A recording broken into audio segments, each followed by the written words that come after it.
del primer parcial. El primer parcial, chicos, y esto grábenselo a fuego, es el parcial, es la llave de la materia, ¿está? Es la llave que le va a permitir abrir todas las puertas de los demás parciales. Si no tienen esta llave, se van a quedar encerraditos o no van a poder llegar a abrir las puertas de los parciales siguientes, ¿está? Con lo cual este parcial, chicos, lo tienen que saber, es la Biblia para ustedes, este primer parcial. Bien, vamos a empezar a hablar de dos temas fundamentales en la patología, que son la inflamación y la reparación. Primero siempre, creo que esto se los dije también en primer año en histología, ustedes siempre tienen que hacerse básicamente tres preguntas con cualquier tema que encaren. ¿Qué es, cómo es y para qué es? Entonces siempre empezamos, y esto también les va a servir para los exámenes orales, cuando uno les hace una pregunta, definiendo de qué van a hablar. ¿Y qué es la inflamación? La inflamación es una respuesta fundamentalmente protectora que está diseñada para librar al organismo de la causa inicial de la lesión. Esta causa pueden ser microorganismos, pueden ser toxinas, ¿está? Y también de las consecuencias de estas lesiones, por ejemplo, las células muertas, los tejidos necróticos. Y este proceso inflamatorio consta de respuestas tanto vasculares, ¿tá? Como la vasodilatación, por ejemplo, como el aumento de la permeabilidad vascular, y también de respuestas celulares, como la migración y la activación de las células leucocitarias, o sea, de los leucocitos. Y también, en base a sustancias liberadas por estas células, a reacciones sistémicas. Sin inflamación, las infecciones no serían controladas, las heridas nunca cicatrizarían y los tejidos lesionados serían una fuente constante o permanente de agresión. A la inflamación, chicos, la vamos a clasificar en aguda y crónica, y esto lo vamos a hacer en función del estímulo, ¿tá? De cuál fue el estímulo lesivo, y también en función de la eficacia de la respuesta inflamatoria para eliminar a el estímulo, a los efectos de este estímulo y a los tejidos lesionados. Entonces vamos a dividir a la inflamación en dos grandes grupos, la inflamación aguda y la inflamación crónica. La inflamación aguda es aquella que se inicia de forma rápida, o sea, se inicia en minutos y dura poco tiempo. Puede durar unas horas o unos pocos días, y es la que se caracteriza sobre todo por una exudación de líquido y proteínas plasmáticas, o sea, esta exudación de líquido, esta salida de líquido desde los vasos hacia el espacio extravascular y acumulación en el intersticio, lo van a ver más adelante, cuando vean trastornos hemodinámicos, y es lo que se conoce con el nombre de edema.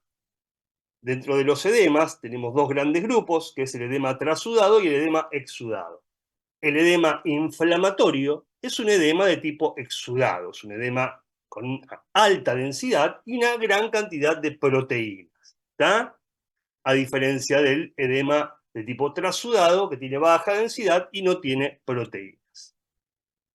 Bien, y también se caracteriza no solamente por el edema, sino que también por la migración de leucocitos, células inflamatorias, pero con la característica de que es a predominio de leucocitos polimorfonucleares neutrófilos. Digo predominio, y esto también grábenselo a fuego, porque no es que son las únicas células inflamatorias que hay, también hay leucocitos mononucleares, pero predominan los polimorfonucleares neutrófilos.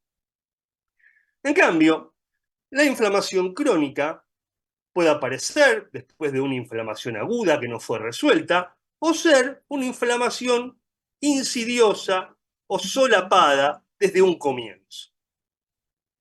Dura más tiempo, y se asocia a la presencia de linfocitos y macrófagos. O sea, que acá ya tenemos una gran diferencia, que la inflamación crónica vamos a tener un infiltrado inflamatorio a predominio de mononucleares. ¿Está?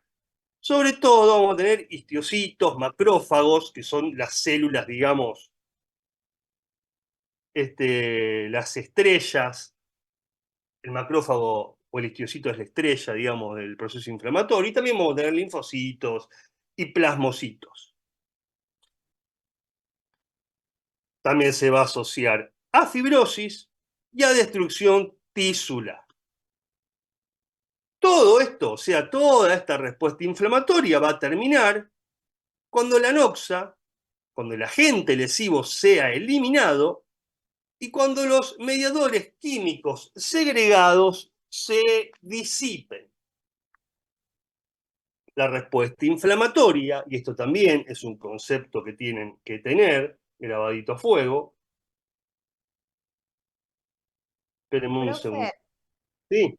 perdón que te interrumpa. No sé si soy yo, o sea, yo estoy viendo la clasificación que mostraste de inflamación aguda y crónica. No sé si seguiste pasando slides o si estabas desarrollando esa misma. No, no, estoy desarrollando. Ah, listo, La listo, listo. diapositiva que estás viendo está perfecto. De inflamación aguda y crónica. Yo estoy Ah, desarrollando el no. tema de manera teórica, chicos. Sí, Como sí, no se creí que va, capaz como. seguías. ¿Eh? Creí que se había trabado y seguías hablando No, de... no, no, no, mirá. Ahí pasó, Y ahí ahí cambió, pasó. va cambiando Sí, ahí. sí, sí, sí, sí. Listo, no, no, estoy desarrollando el tema. Quédate tranquila, estoy desarrollando el tema de manera teórica. ¿Está? Por eso les digo que presten atención y cualquier duda pregunten. Fíjense que voy muy lento y voy repitiendo mucho los conceptos. Entonces, les decía que la respuesta inflamatoria, y esto es muy importante, se entremezcla de manera muy íntima, incluso casi les diría que arrancan en conjunto con el proceso de reparación que vamos a ver más adelante. ¿Tá? Prácticamente arrancan en conjunto el proceso inflamatorio y el proceso reparativo. Bien, esto hablando un poco de la generalidad de la inflamación aguda y la inflamación crónica. Ahora vamos a ir un poquito más profundo en cada una de estas entidades. Empecemos por la inflamación aguda. Está conformada, o esta inflamación, mejor dicho, dijimos, que era una respuesta rápida del anfitrión y que tiene como fin hacer llegar leucocitos y proteínas plasmáticas como los anticuerpos al foco lesivo. Y está constituida, esta inflamación aguda, por tres componentes esenciales. El primero de ellos es alteraciones en el calibre vascular, o sea, hay una vasodilatación. Esta vasodilatación hace que llegue mayor cantidad de sangre al foco.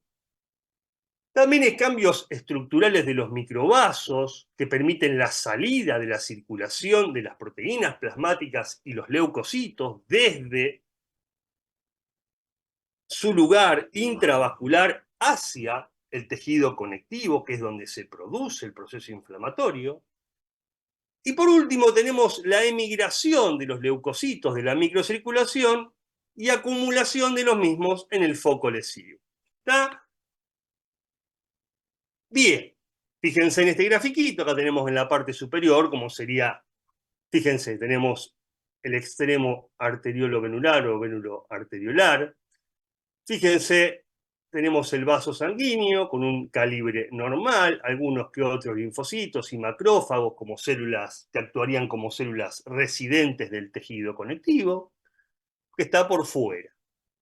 Fíjense lo que produce el proceso inflamatorio agudo. Fíjense cómo aumenta el calibre, se produce una vasodilatación. Esa vasodilatación aumenta la llegada o el incremento del flujo sanguíneo. Este flujo sanguíneo trae células inflamatorias. Recuerden que hay cambios en la configuración o en la conformación de los vasos, específicamente hay un aumento de la permeabilidad vascular por contracción y separación de las células endoteliales, y esto permite la salida de células inflamatorias y líquido desde el espacio intravascular a el espacio extravascular o el intersticio. Y luego, por último, la migración por medio de los factores quimiotácticos y las propias toxinas bacterianas de todas estas células inflamatorias al foco de lesión. ¿Cuáles son las causas que me pueden desarrollar, los agentes etiológicos que me pueden desencadenar un proceso inflamatorio agudo? Dentro de las causas vamos a tener infecciones, toxinas bacterianas, traumatismos, agentes físicos y químicos, como calor, frío, álcalis o ácidos, y también la necrosis tisular. Cuerpos extraños también. Bien, reacciones inmunitarias de hipersensibilidad también pueden llegar a producir un proceso inflamatorio agudo, pero eso es más frecuente en la inflamación crónica. Bien, vamos a ver un poquito, a ver qué dijimos que básicamente el proceso inflamatorio agudo se basaba en dos respuestas, una respuesta vascular y una respuesta celular. En cuanto a los cambios vasculares, recién les comentaba que teníamos cambios tanto en el calibre, había una vasodilatación, y había un aumento del flujo sanguíneo. ¿Está? Si ustedes van al libro les va a decir que hay como una vasoconstricción, pero esa vasoconstricción que se produce dura segundos y es refleja. Lo que prevalece es la vasodilatación con aumento del flujo sanguíneo. Luego se produce un aumento de la permeabilidad vascular, esto es por lo que les decía, la contracción de las células endoteliales, hay separación de las mismas y esto produce espacios, fíjense en la figura de acá abajo, aumenta el espacio entre las células endoteliales, el espacio intercelular, y por esos espacios hay salida de líquido, de proteínas y de células inflamatorias. Recuerden que este líquido que sale es líquido de tipo exudado. Y lo clasificaríamos es edema, ¿tá? Porque es líquido que se va a acumular en el intersticio, pero tiene la característica de ser un edema con una alta densidad y con gran cantidad de proteínas, ¿tá? Por eso es un edema de tipo exudado o un edema de tipo inflamatorio.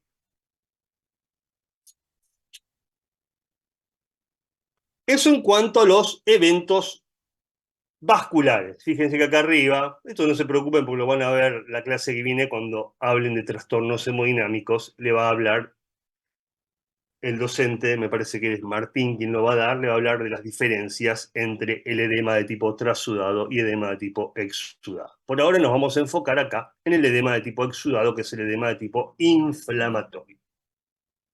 En cuanto a los eventos celulares que se producen, chicos, y que van de la mano, obviamente, con los cambios vasculares, primero vamos a tener la marginación, la rodadura y la adhesión de las células inflamatorias, esto es la acumulación de leucocitos todo a lo largo de la pared endotelial. Luego tenemos la transmigración endotelial, es cuando los leucocitos se adhieren al endotelio, se introducen entre estas ranuras que les mostraba antes en el dibujito, entre estos espacios que quedan entre las células endoteliales, atraviesan la membrana basal y salen al espacio extravascular. Después tenemos la migración a los tejidos intersticiales mediante un estímulo quimiotáctico.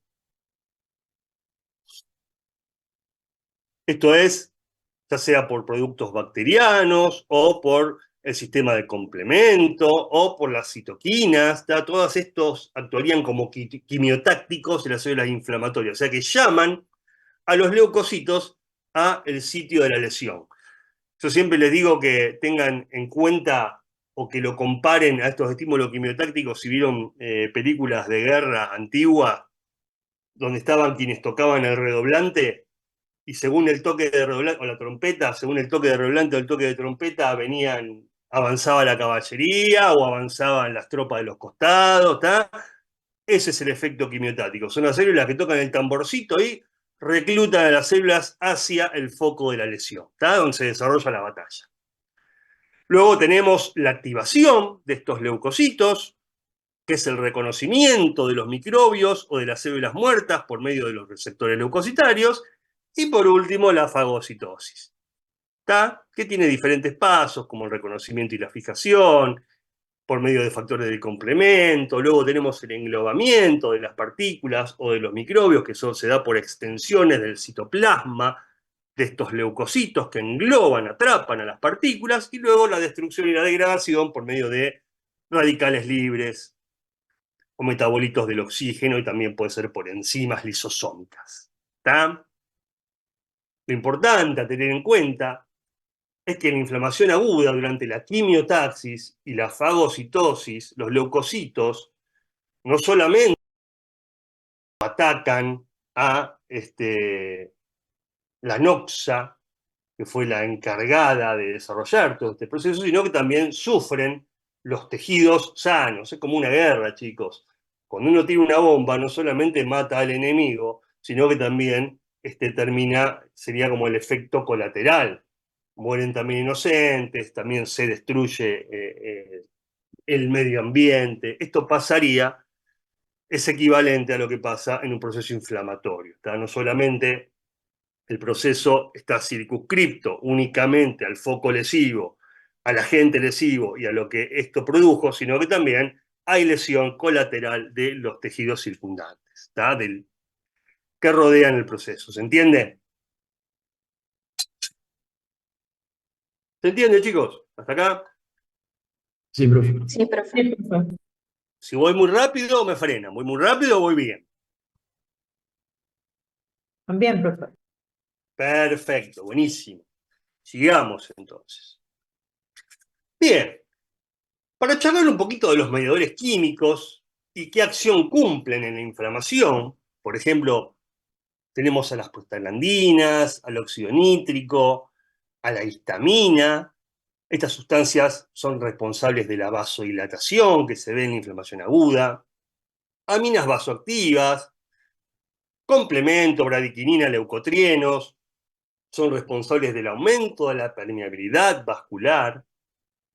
En cuanto a la quimiotaxis, al reclutamiento y la activación leucocitaria, tenemos factores de complemento, leucotrienos, quimiosinas, interleuquinas, factor de necrosis tumoral y también los mismos productos bacterianos. En cuanto a la fiebre es un signo de inflamación aguda, ya lo vamos a ver, que forma parte de la signosintomatología de la inflamación aguda. Los responsables de la fiebre serían la interleuquina 1, el factor de necrosis tumoral y las prostaglandinas. También intervienen las prostaglandinas en el dolor, otro de los, digamos, estandartes de la sintomatología de la inflamación aguda. También la bradiquinina. Y el daño tisular, bueno, lo producen las enzimas lisosomales liberadas por los neutrófilos, por los macrófagos, los metabolitos del oxígeno, el óxido nítrico, ¿está? Ese es el daño tisular colateral que les decía que se produce. Bien, para nombrar simplemente,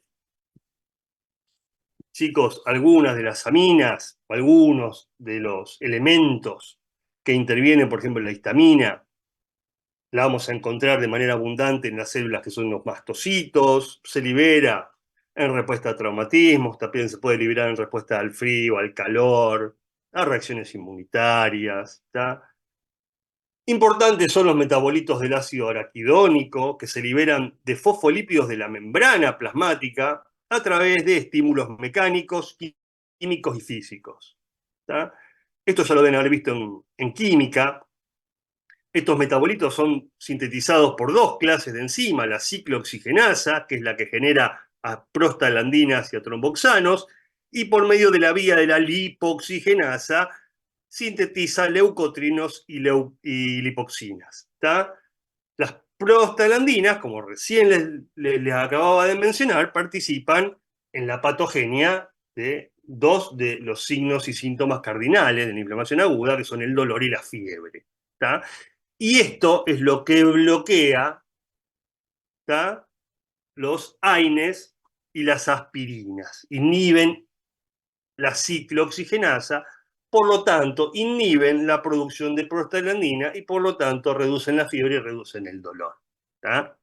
Pero lo van a ver, ya van a tener tiempo de hablar de esto en fármaco.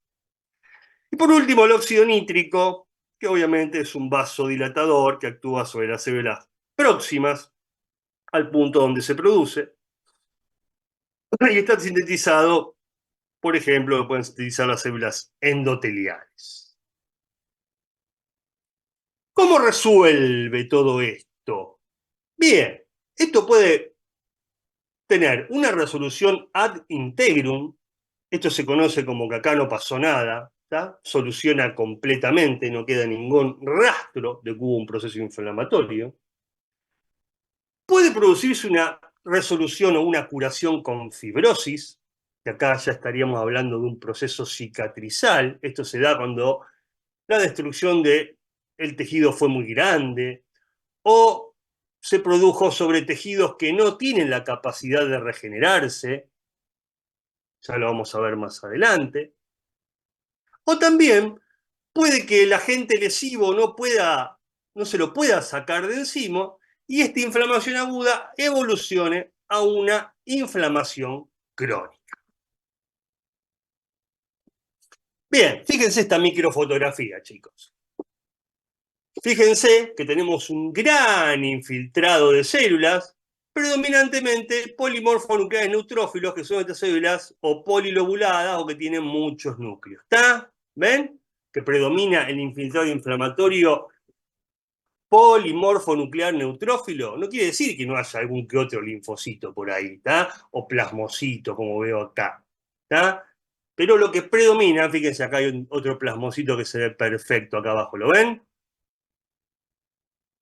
Ahí hay otro. Pero lo que predomina es el componente polimorfo nuclear neutrófilo. Fíjense, incluso pueden ver macrófagos. Acá, fíjense, esto es un macrófago, este es el citoplasma y ya tiene fragmentos celulares en su interior. Acá abajo se ve lo mismo, ¿lo ven? El macrófago acá, que tiene una forma como de anillo de sello, y tiene ahí ya cuerpos tingibles dentro de su citoplasma, ¿tá? Fragmentos celulares. ¿Lo ven, chicos?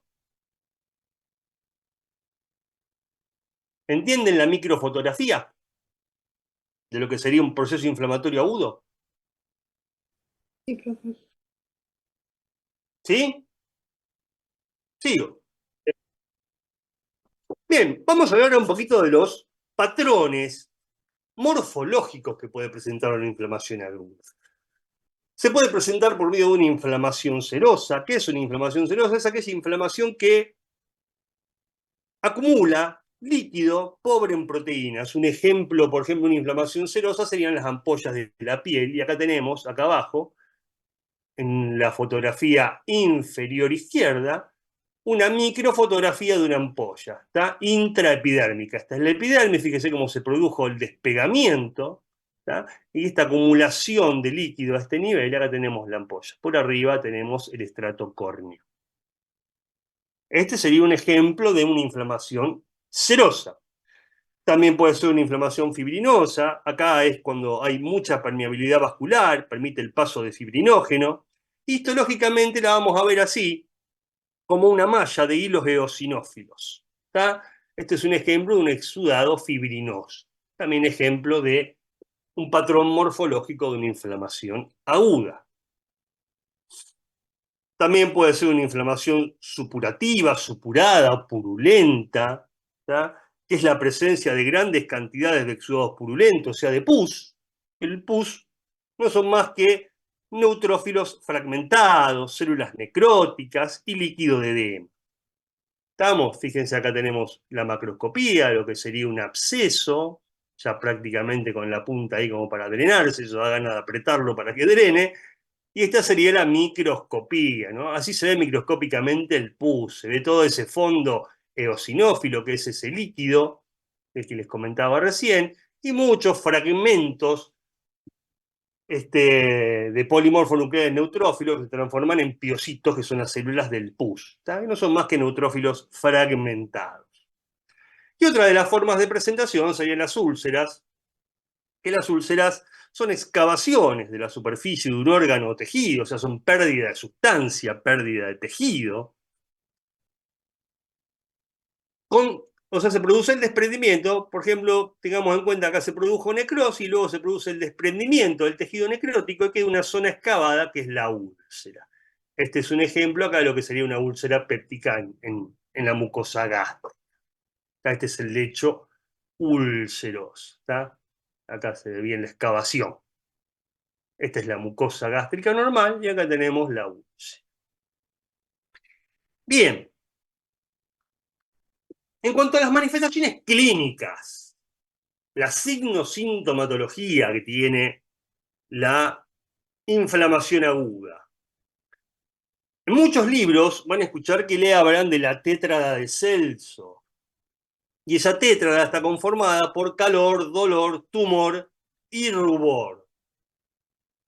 3 de esos signos están dados por el aumento del flujo sanguíneo y el aumento de la permeabilidad vascular, por ejemplo, el enrojecimiento. ¿Por qué? Por el aumento de la llegada de sangre, el aumento de la temperatura y el sobrelevamiento, digamos, del tejido por la acumulación de líquido, de edema, eso daría el tumor. ¿Está? 3 de los signos de la tétrada de Celso están dados por los efectos vasculares de la inflamación aguda. Y como dijimos antes, durante la lesión se produce la liberación de prostaglandinas, neuropéptidos y citoquinas, y uno que actuarían generando el dolor y completaría la tétrada de Celso. Calor, dolor, tumor y rubor. Actualmente, no tan actualmente, en realidad se le agregó una nueva sintomatología, que es la disminución, la pérdida de la infusión o la impotencia funcional del tejido u órgano afectado. ¿Está? Entonces, tétrada de Celso más la pérdida de la función o la impotencia funcional o la disfunción del tejido u órgano afectado. ¿Estamos, chicos, hasta acá? Hasta acá llegamos con inflamación aguda. ¿Alguna duda?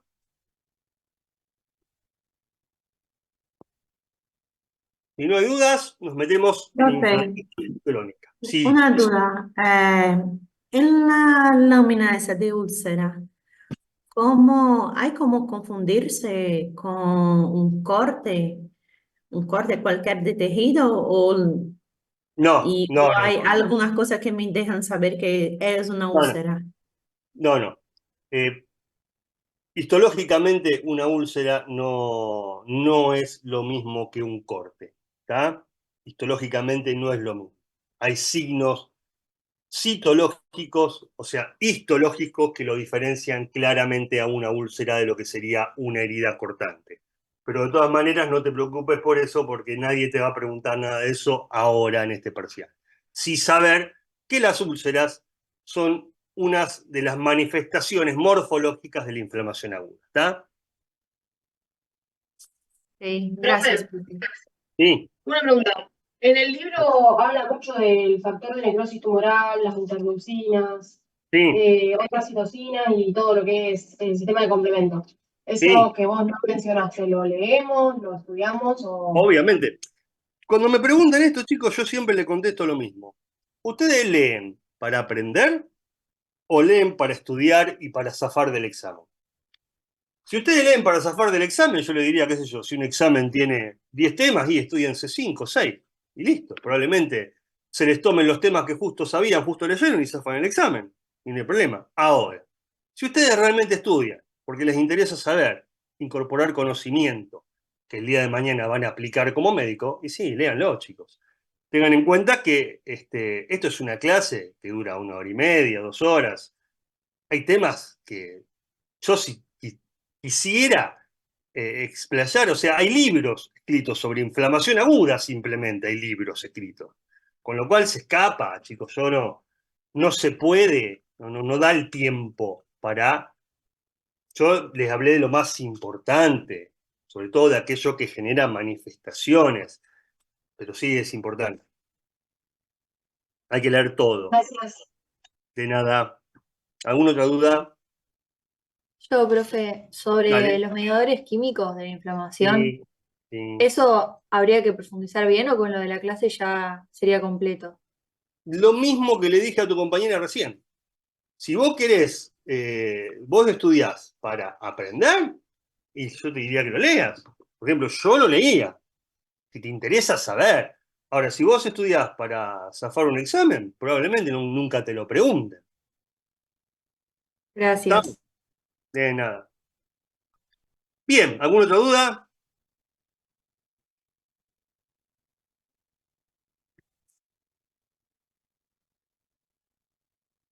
¿Seguimos, chicos? ¿Pasamos a la inflamación crónica? Ok. El que calla Sí, otorga. profe. Bien. Inflamación crónica. Y fíjense que yo acá entre paréntesis le puse inespecífica. ¿Ah? Inflamación crónica inespecífica. Es aquella donde yo veo un proceso inflamatorio crónico, pero que puede ser por cualquier entidad. No me hace pensar en nada en particular. Por eso digo que es inespecífica. Hay otro tipo de inflamación crónica que es específica de determinadas patologías.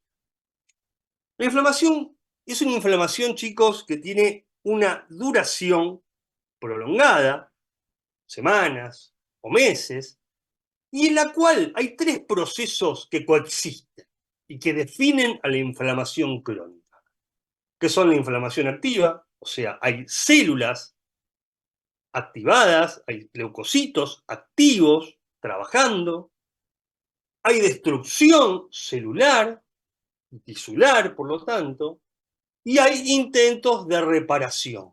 Todo esto convive en la inflamación crónica.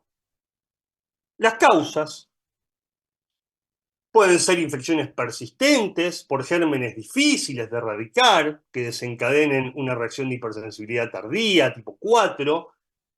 Este sería el ejemplo de una enfermedad granulomatosa, que lo vamos a ver después. La infección granulomatosa es lo que le hablaba recién de una inflamación crónica específica. También puede ser por una exposición prolongada a tóxicos, ya sean exógenos o endógenos, o también pueden ser enfermedades de tipo autoinmunitarias, como la artritis reumatoidea, la enfermedad inflamatoria intestinal, las alergias. Bien, en cuanto a las características morfológicas de la inflamación crónica, a diferencia de lo que se daba en la inflamación aguda, que prevalecían los cambios vasculares, el edema y la infiltración por células a predominio polimorfo nuclear neutrófilo, en la inflamación crónica se caracteriza por la infiltración de células a predominio mononuclear. Dentro de estas células tenemos a los macrófagos, que son, digamos, las estrellas o las vedettes de la inflamación crónica. También tenemos a los linfocitos y a las células plasmáticas o plasmocitos. Dijimos que también convive la destrucción tisular, inducida por el agente lesivo que persiste o por las propias células inflamatorias. Y dijimos que también coexistía los intentos de curación del tejido mediante la sustitución por medio de tejido conectivo de los tejidos dañados.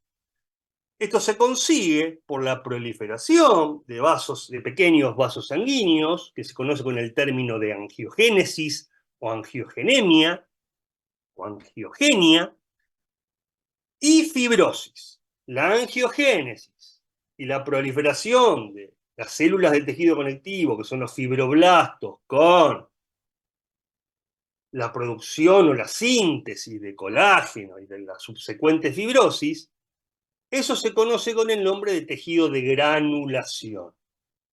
¿Tá? Ese tejido de granulación es el esqueleto por el cual luego vamos a empezar el proceso de reparación.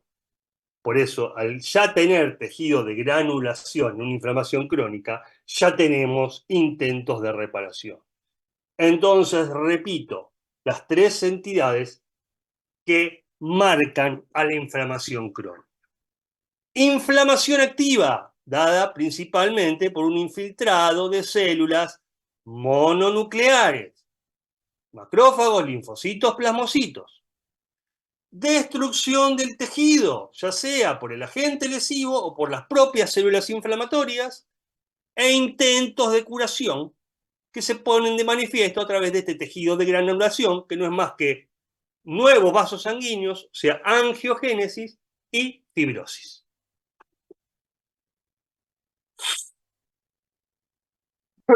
Ahora pasemos a otro gran capítulo, que es la inflamación crónica específica.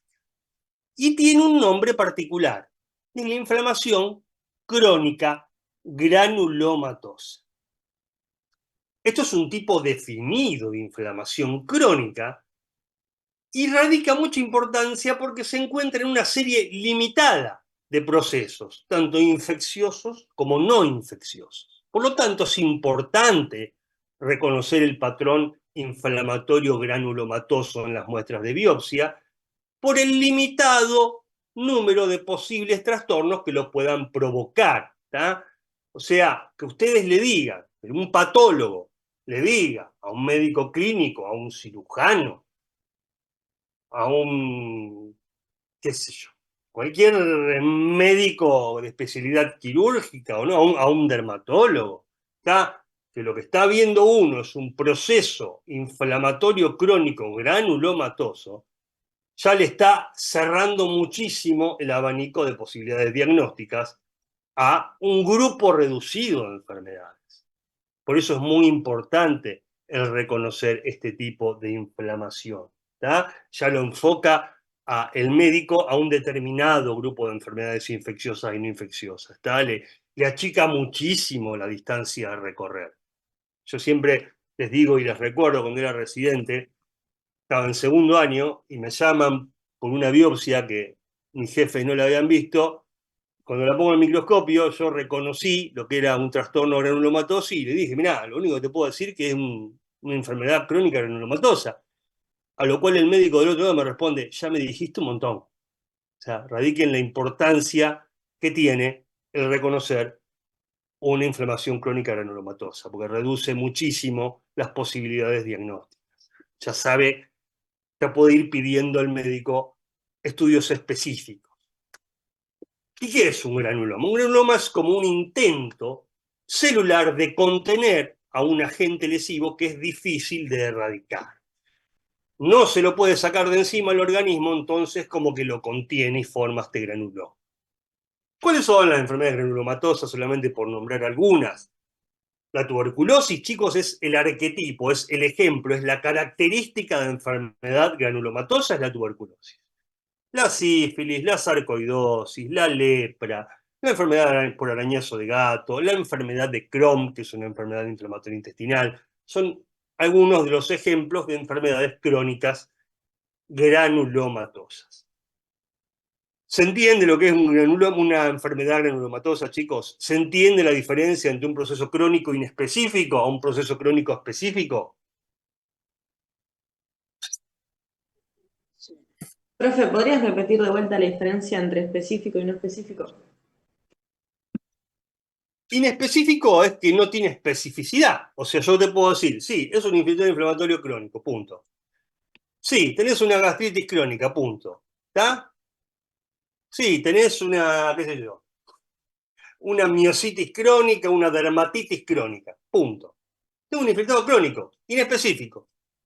No te puedo adelantar más nada. Ahora, si yo te digo, che, no, mirá, tiene una infección granulomatosa crónica, granulomatosa A, ya te estoy cerrando el círculo a un grupo de enfermedades, dentro de las cuales están la tuberculosis, la sífilis, la sarcoidosis, la lepra, ¿me entendés? Ya es específica esta inflamación de un grupo determinado de enfermedades infecciosas o no infecciosas. Ya cierra mucho el círculo, ¿me entendés? Cierra mucho el abanico de posibilidades de diagnóstico.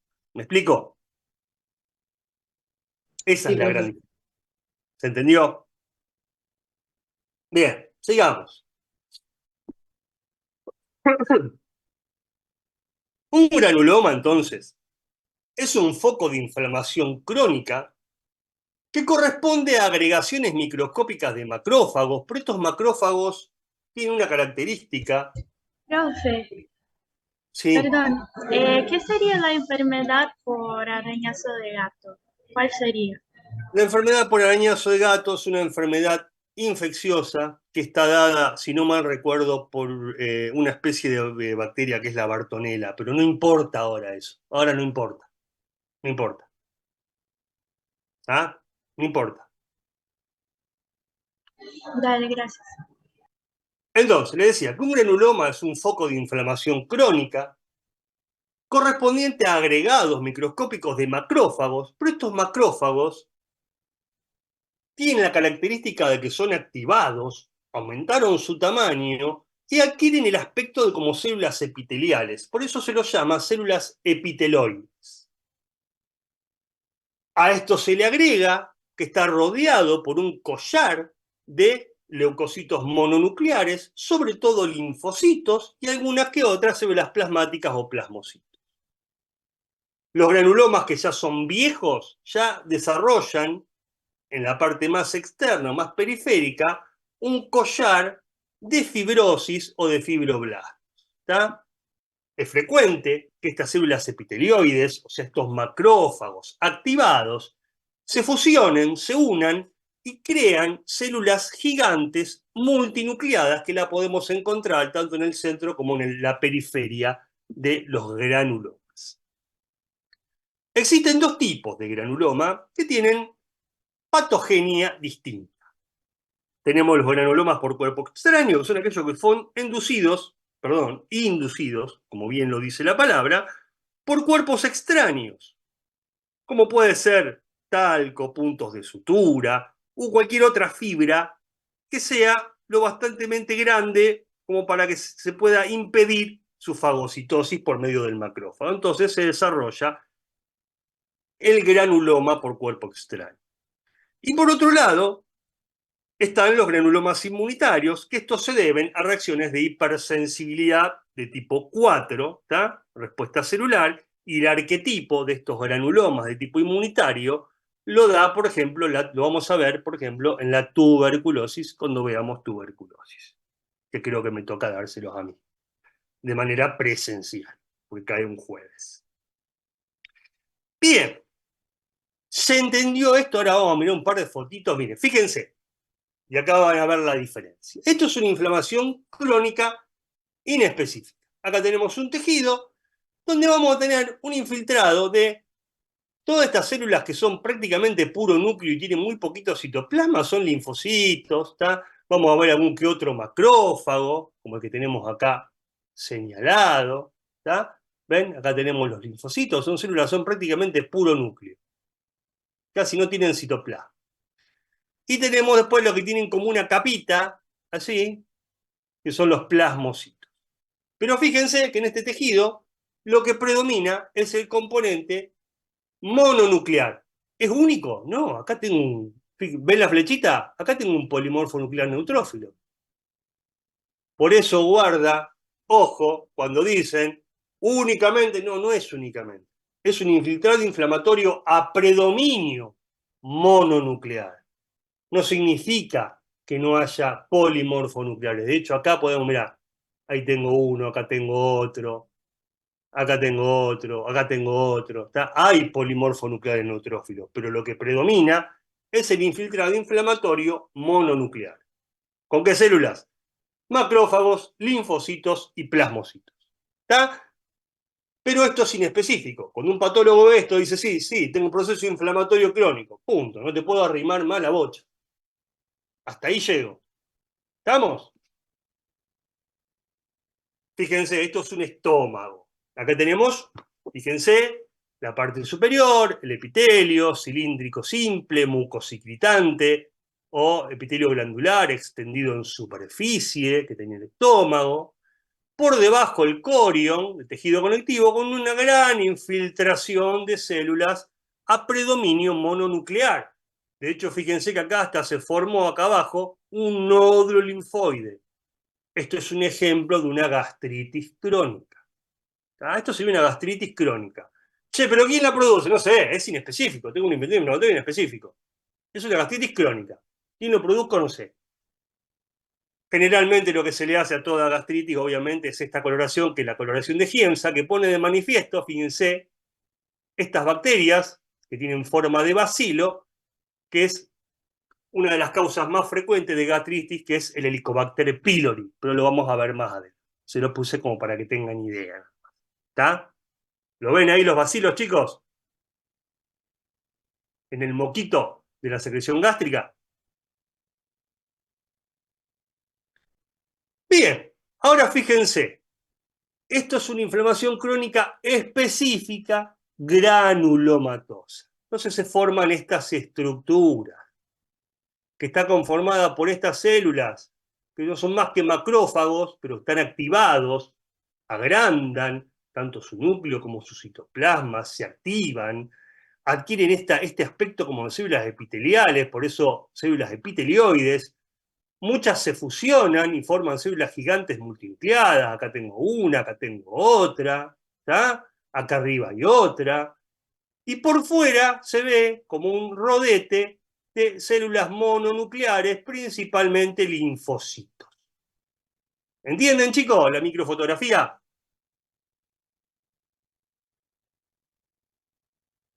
¡Qué silencio! El que calla otorga, ¿eh? Esto sería un gránulo.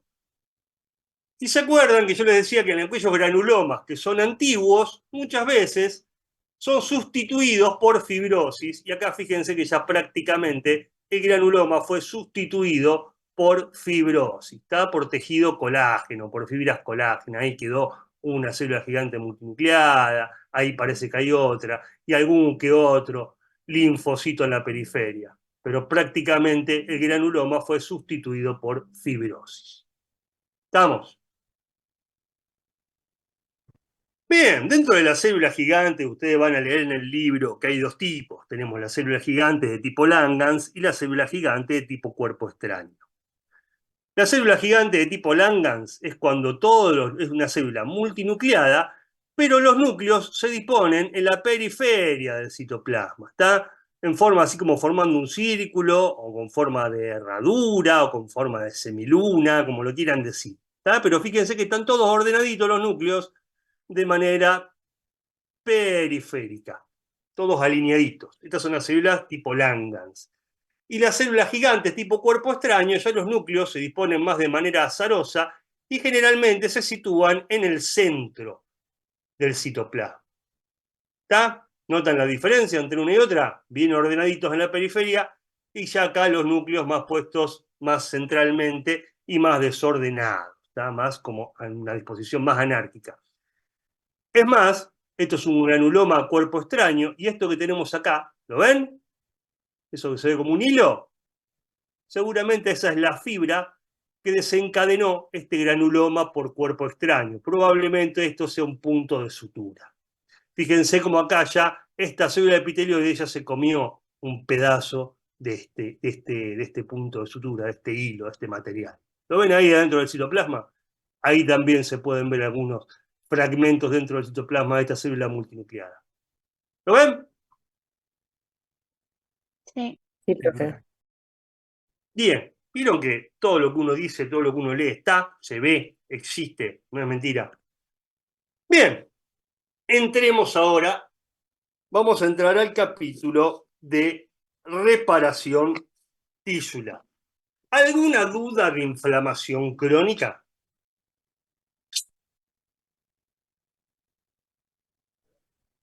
Eh,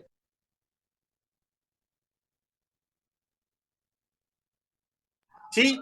Profe, ¿No? yo no entendí la parte de la inflamación en la gastroenteritis, me parece la lámina esa que se veía toda la mucosa que vos Sí, señalaste en la parte de abajo. sí. Eh, ¿Vos no se la podés volver a explicar? Perdón. O sea, no tiene importancia, yo si querés te la muestro, no radica importancia porque no estamos viendo gastritis, en realidad. Lo que estamos viendo es inflamación crónica. ¿Tá? Con gastritis la vamos a ver cuando veamos específicamente, cuando hablemos de patología gástrica. cuando empecemos a ver órganos y sistemas. Yo simplemente puse esta microfotografía para que vea cómo a nivel del corion o a nivel del tejido conectivo subepitelial, que se llama corion o lámina propia, tenemos todo un infiltrado celular a predominio de células mononucleares, de los cuales tenemos linfocitos, plasmocitos y macrófagos. Y lo que les señalaba que acá abajo hay un acúmulo de linfocitos formando lo que sería un nódulo linfoide. ¿Está? Nada más que eso. Pero no te preocupes por eso, no te preocupes por la gastritis por ahora. Dale, Sabés que gracias.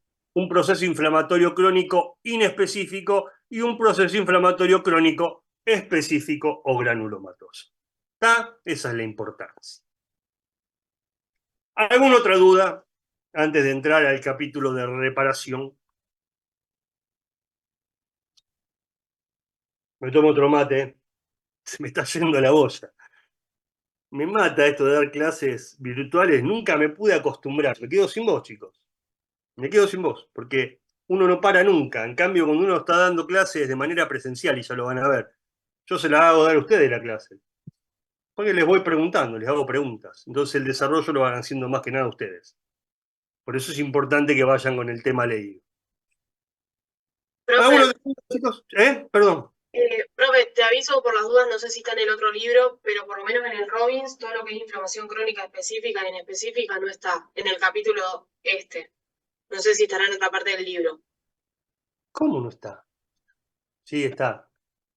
Sí, fíjate bien porque está. Si querés después, sí está, como no va a estar inflamación crónica. A lo mejor no esté como título, pero léelo el capítulo que va a ver que está y te la nombra como inflamación crónica inespecífica y específica. O directamente Ok, inflamación crónica inespecífica y después tener la inflamación crónica granulomatosa. Yo le digo ok. específica para que la diferencien bien de la otra. ¿Tá? Probablemente el libro no te la nombre como específica, pero sí te la nombra como inflamación crónica granulomatosa. Y está, sin duda está. Perfecto, gracias. ¿Alguna otra duda, chicos? Es más, no quiero ahora salir y fijarme en qué, porque tendría que salir de la pantalla e ir al libro para decirte bien el número de página, pero está, sin duda que está. No, sí, sí, ahí encontré inflamación granulomatosa, pero no está como específica. Bueno, Así que pero eso ya está. está bien. No está como específica, pero si vos lees, te va a decir que la inflamación crónica granulomatosa es una inflamación crónica específica de determinadas enfermedades. Por lo tanto, se diferencia de la otra que es inespecífica. ¿Está? Listo, gracias. De nada. ¿Alguna otra duda? Yo a veces uso, chicos, este juego de palabras para que a ustedes se les fije más. Es mucho más sencillo recordar una inflamación crónica inespecífica y una específica para que la diferencien bien. Una es inespecífica, yo no les puedo decir, si bien veo que tiene un proceso inflamatorio, no puedo reconocer quién es el que lo está causando. En cambio, si yo tengo un granuloma, ya es una inflamación crónica específica de un determinado grupo de enfermedades. Entonces, guarda que acá ya se puede arrimar ya el diagnóstico bastante. Podemos arrimar bastante la bocha hacia el bochín, que sería el diagnóstico. ¿Se entiende? Pasamos al capítulo de reparación. Perdón si los confundí, chicos, con eso. ¿Está aclarado? Repasamos.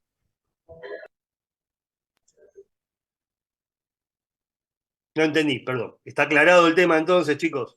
Está. Profe, Perfecto. Entonces, pasemos al tema de reparación tisular. Bien. La reparación tisular. La curación es la respuesta que nos va a dar el organismo a un daño determinado con el fin de reparar la estructura dañada y en lo posible restablecer la función normal. Estamos. Este proceso lo podemos separar en dos grandes entidades. Por un lado la regeneración y por otro lado la reparación. En general, estos dos procesos actúan en conjunto. La regeneración, chicos, es la proliferación de células y por lo tanto de tejidos para reemplazar a las estructuras perdidas. En el libro van a encontrar el ejemplo del hígado que tras una hepatectomía parcial, o sea, una sección parcial del hígado, una intervención quirúrgica donde se le saque un pedacito del hígado, como el hígado sufre una regeneración o hace un crecimiento compensador.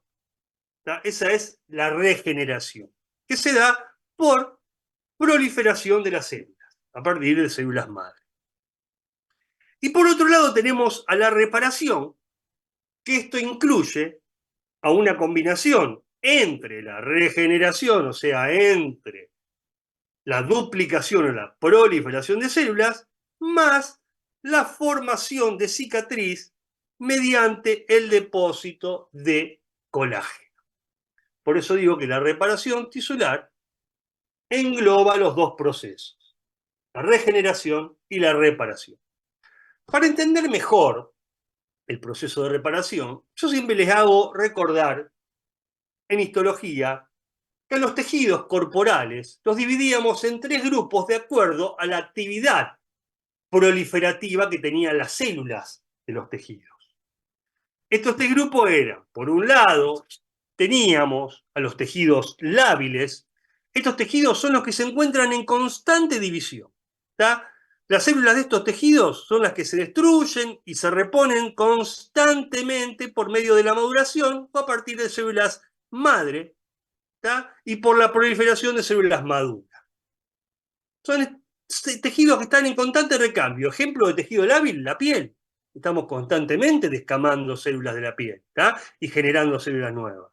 Las células del tracto respiratorio, las células intestinales, del tubo digestivo, están en constante recambio, ¿tá? Son tejidos lábiles. Tienen un alto índice mitótico. Por otro lado, tenemos en otro grupo los tejidos estables, que tienen un índice de replicación bajo. Las células de este tejido generalmente se encuentran en reposo y presentan una mínima actividad proliferativa, en estado normal, pero en el caso de ser necesario, se pueden dividir. Un ejemplo de tejido estable es el tejido hepático, por ejemplo. ¿Tá? Tiene un índice de replicación bajo, pero en caso de una hepatectomía parcial, como les decía antes, ahí aumenta su índice mitótico, aumenta su regeneración celular, su duplicación celular.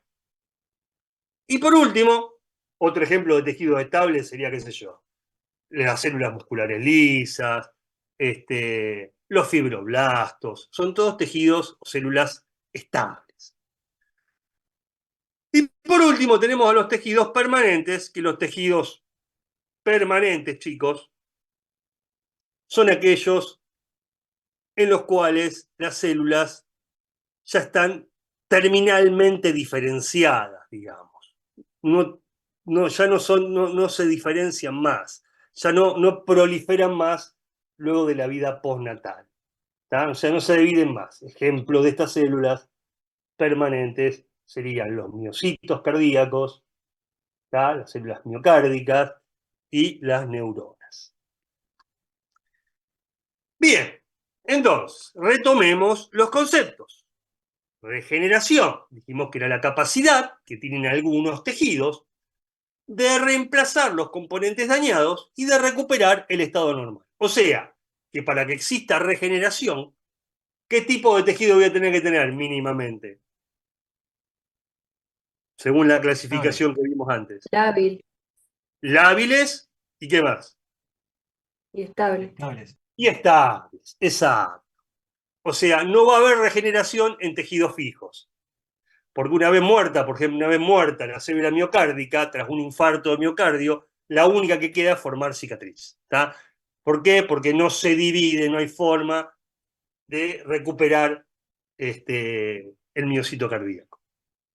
Entonces, la regeneración, chicos, está dada únicamente en tejidos lábiles, en tejidos que tengan la capacidad de dividirse. En cambio, la reparación y la formación de cicatriz es cuando las lesiones tisulares ya son más graves o son crónicas, o cuando los daños se producen en células parenquimatosas y en el soporte estructural del tejido, o, acá le podríamos agregar, en tejidos que tengan la incapacidad de replicarse, en tejidos cuyas células sean fijas.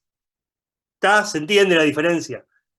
Generalmente, salvo el ejemplo que les di recién del infarto de miocardio o de un infarto cerebral, generalmente la curación comprende tanto la regeneración como la reparación con formación de cicatriz.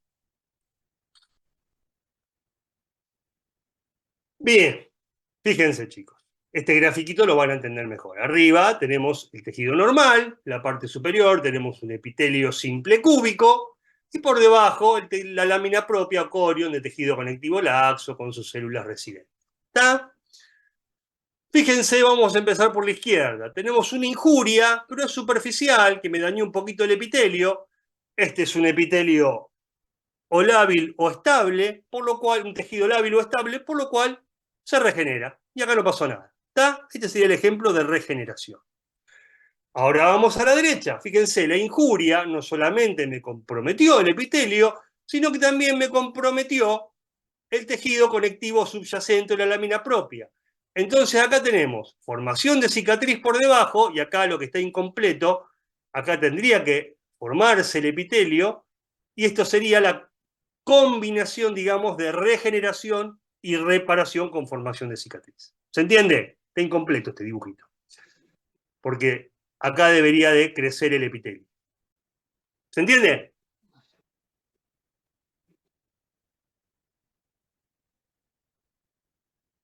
Sí. Entonces, la reparación, mediante el depósito de tejido conjuntivo, tiene las siguientes características básicas. Primero, obviamente, todo lo que generó el conflicto, que es el proceso inflamatorio. Luego tenemos la angiogénesis, que es la formación de nuevos vasos sanguíneos.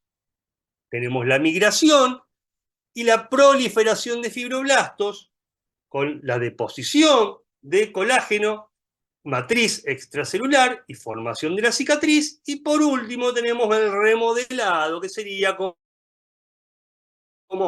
los retoques finales del tejido conjuntivo para que quede lo más prolijito posible. Vamos ahora a hablar un poquito de la curación de las heridas cutáneas, que comprende ambos procesos, tanto el de regeneración como el de reparación. La curación de las heridas cutáneas se divide en tres fases. Primero, siempre lo que produzca el problema, la inflamación, que está provocada por la agresión inicial. Se produce la adherencia de la plaqueta con agregación y la formación de un coágulo sobre la superficie de la herida. Luego tenemos la fase proliferativa, que es donde se forma el tejido de granulación, que no es más que angiogénesis, o sea, nuevo vaso sanguíneo más proliferación de fibroblastos con fibrosis. Eso es lo que es el tejido de granulación, que rellena a la herida.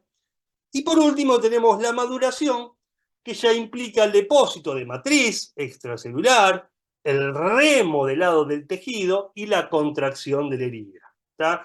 Lo de la contracción de la herida, antes se pensaba que se daba únicamente por la desecación del tejido, o sea, por la pérdida de líquido, pero luego se descubrió que existían células que en su citoplasma tenían microtúbulos de actina con capacidad contráctil. Luego, con el tiempo, se le dio el nombre a esa célula, el nombre de fibroblastos. Y tienen como función reducir, aproximar los bordes de la herida y reducir el lecho cruento. A las heridas cutáneas las podemos dividir en dos grandes grupos. En uno tenemos el cierre primario, lo que también se conoce como curación por primera intención. Esto se explica, el ejemplo clásico es la cicatrización que se produce en una herida quirúrgica, que es una herida limpia, no infectada, cuyos bordes están aproximados con puntos de sutura, son bien lineales, ¿está? La incisión, en este caso, determina la muerte de un número limitado, tanto de células epiteliales como de las células del tejido conjuntivo subepitelial, y también una ruptura limitada de la membrana basal epitelial. Acá se produce la reepitelización para cerrar la herida con formación de una cicatriz que se va a ver a nivel del tejido conjuntivo muy delicada. En cambio, en el cierre secundario o la curación por segunda intención, es cuando acá el defecto es grande sobre la superficie cutánea con una gran pérdida de células y tejidos.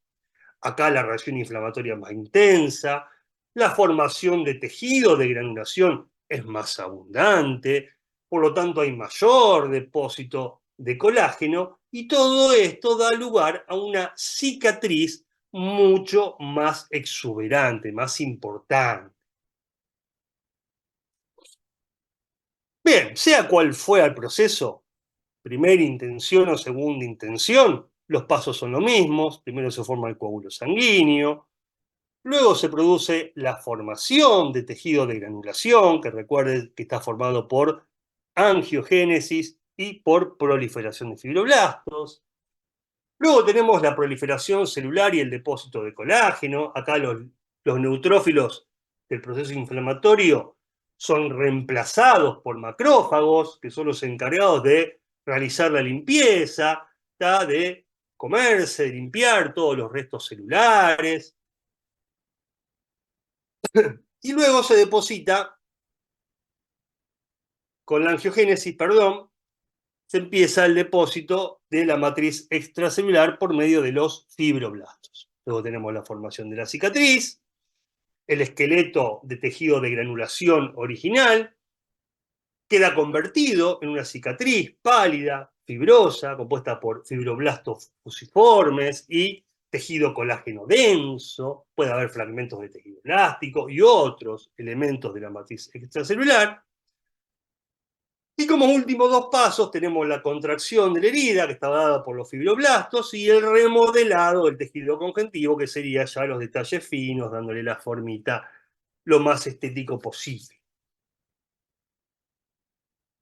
Acá tenemos dos ejemplos, chicos, dos gráficos. A la izquierda tenemos lo que sería la curación por primera intención. Recuerden que el ejemplo sería la reparación o la curación de una herida quirúrgica, limpia, no infectada, de bordes rectos, aproximados con puntos de sutura. Y a la derecha tenemos lo que sería la reparación por segunda intención, donde la pérdida de sustancia es mayor. Y obviamente el proceso cicatrizal va a ser mucho más notorio. Bien, hay factores que intervienen en la cicatrización normal de las heridas. ¿Y cuáles son esos factores? Por ejemplo, la nutrición, ya sea por deficiencia de proteínas, de vitaminas. Esto lo que hace es inhibir la síntesis de colágeno, por lo tanto retrasa la curación de la herida. También el estado metabólico. Esto se ve, por ejemplo, en enfermedades como la diabetes mellitus, que se asocia a un retraso en la cicatrización, ya lo vamos a ver más adelante. Esto se da producto de que se produce unas alteraciones en los vasos sanguíneos, sobre todo en la microcirculación, la microangiopatía diabética, lo vamos a ver más adelante.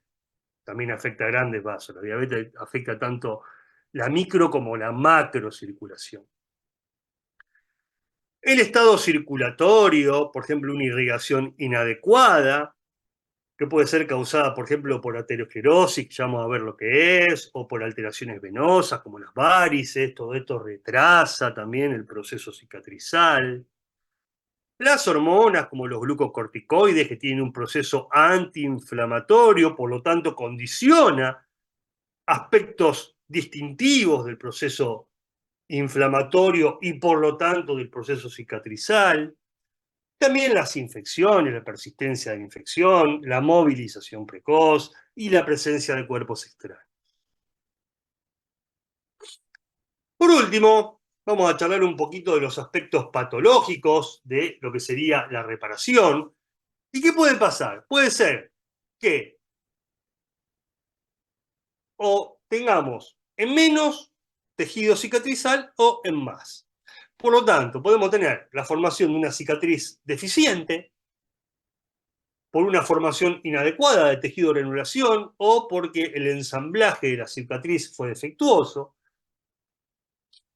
Tendríamos dos ejemplos, por ejemplo, la dehiscencia o la rotura de la herida. La dehiscencia, lo van a escuchar mucho en cirugía, es la reapertura de una herida quirúrgica. Esto se da más frecuentemente, chicos, en la cirugía abdominal y se debe generalmente al aumento de la presión intraabdominal, que luego de la cirugía el paciente tosa o el paciente haga algún esfuerzo, se quiera parar, quiere ir al baño, y eso produce la reapertura, la dehiscencia de la herida. O la ulceración. En este caso, las heridas se pueden ulcerar, ¿por qué? Porque tienen una vasculatura ineficiente. Ejemplo de esto serían las heridas de las extremidades inferiores en pacientes con enfermedad vascular periférica, y el ejemplo característico son las úlceras que se producen en los miembros inferiores en los pacientes diabéticos. Ya lo vamos a ver más adelante, también producto por la micro y la macroangiopatía diabética. Luego tenemos los aspectos patológicos de la reparación, pero donde acá hay una formación excesiva de los componentes de la reparación. Y acá tenemos dos entidades, que son las cicatrices hipertróficas, que se da por la acumulación de una excesiva cantidad de colágeno, o los queloides, que es lo mismo, pero en este caso el tejido cicatrizal se extiende más allá de los bordes de la herida. El componente queloide es un componente que tiene una gran carga genética, ¿tá? A desarrollar este tipo de cicatrización tiene un gran componente genético. Y por último tenemos la formación de contracturas. Esto provoca deformidades en las heridas y los tejidos circundantes, y esto lo vamos a ver más que nada, lo vamos a observar tras quemaduras graves, y pueden llegar a traer tanto trastornos estéticos como trastornos funcionales, porque si se dan algún pliegue de alguna articulación, puede traer disfunción de esa articulación. Fíjense, acá por último les agregué un dibujito para entender más fácil. El B sería el tejido intacto o normal. El A sería la injuria. Acá tuvimos la ruptura del tejido. El C sería una cicatrización exuberante. ¿Tá? Pusimos tejido por demás. En el D tenemos una cicatriz. Perdón, chicos, va de nuevo. Va de nuevo. Tenemos un tejido acá. A, ruptura del tejido. En el B tenemos la regeneración, que era lo que le decía, que se daba en tejidos lábiles o tejidos estables, que era la capacidad de que sus células se dividan y acá no pasó nada. No hay rastro de proceso inflamatorio. El C tenemos la reparación. Acá ya tenemos una cicatriz. Ya parcheamos el tejido. Solucionamos el problema, no queda el agujero, pero pusimos un parche. ¿Tá? No es lo original. El D es una cicatrización deficiente y el E es una cicatrización exuberante. Ahora sí, ahí me acomodé. ¿Se entendió, chicos? Sí, profe. Fíjense que estuve más de una hora hablando y no toqué todos los aspectos. Por eso les digo que es imposible, chicos, dar los temas de manera completa. Uno da lo más importante. Por eso sí o sí ustedes tienen que remitirse al libro para complementar lo que hoy se habló. ¿Estamos? ¿Alguna duda?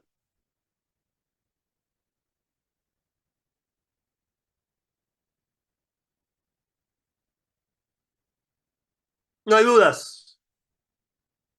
No, profe. Bueno, buenísimo.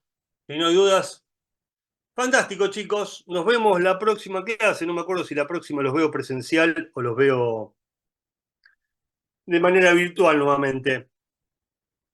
pero nos estamos viendo, de cualquiera de las dos formas. En una en realidad nos escuchamos. En la forma virtual nos escuchamos y presencial nos vamos a ver.